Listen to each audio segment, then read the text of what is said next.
ఇది పొట్లకాయ కూటు అంటారండి ఈ కర్రీని. ఈ పచ్చిపప్పు కాంబినేషన్తో చాలా టేస్టీగా ఉంటుందండి. ఇది ఎలా చేయాలో మనం నమస్తే, నేను మీ Sirisha. Welcome to our channel. Today recipe వచ్చేసి మనం పొట్లకాయతో చేస్తున్నామండి.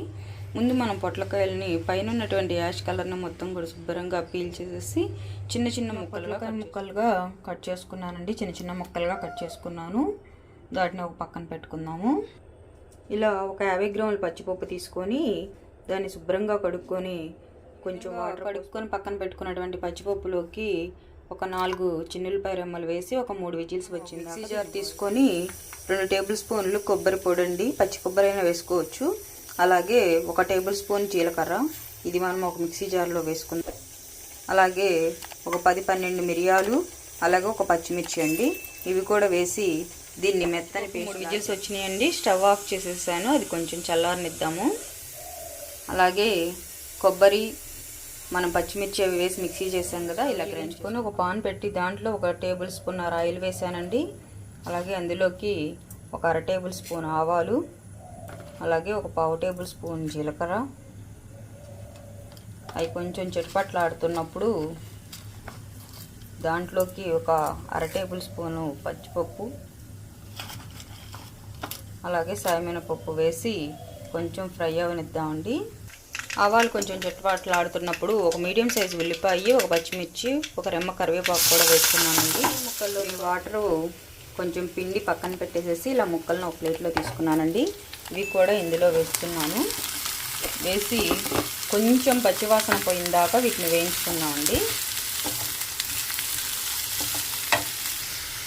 ఇలా 1 నిమిషం పాటు ఆ పచ్చివాసన పోయిన తర్వాత రుచికి తగినంత సాల్ట్, ఓ 1/2 టేబుల్ స్పూన్ పసుపు కూడా వేస్తున్నానండి.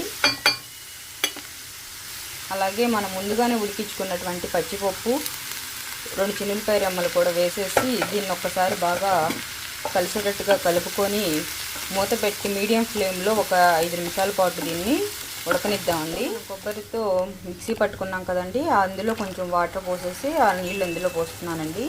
ఇప్పుడు దీన్ని కొంచెం కలబెట్టుకుందాము. దీనిలోకి రుచికి సరిపడినంత నేనైతే ఒక 1 టేబుల్ స్పూన్ కారం వేస్తున్నానండి. అలాగే ఉప్పు కూడా ఒకసారి చెక్ చేసుకొని సరిపోతే ఈ టైంలో కలుపుకోవచ్చు. దీన్ని మీడియం ఫ్లేమ్లో బాయిల్ చేసుకున్నాము అండి. దీంట్లోకి మనం ఒక 1/2 టేబుల్ స్పూన్ గరం మసాలా, అలాగే ఒక చిన్న నిమ్మకాయ జ్యూస్ అండి.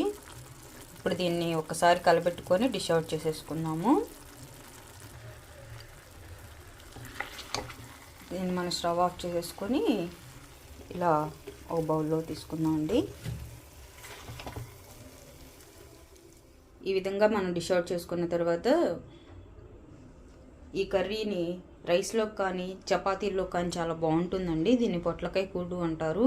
పచ్చిపప్పు కాంబినేషన్తో ఈ పొట్లకాయ కర్రీ చాలా చాలా టేస్టీగా ఉంటుందండి. చాలా ఈజీగా కూడా మనం ప్రిపేర్ చేసుకోవచ్చు.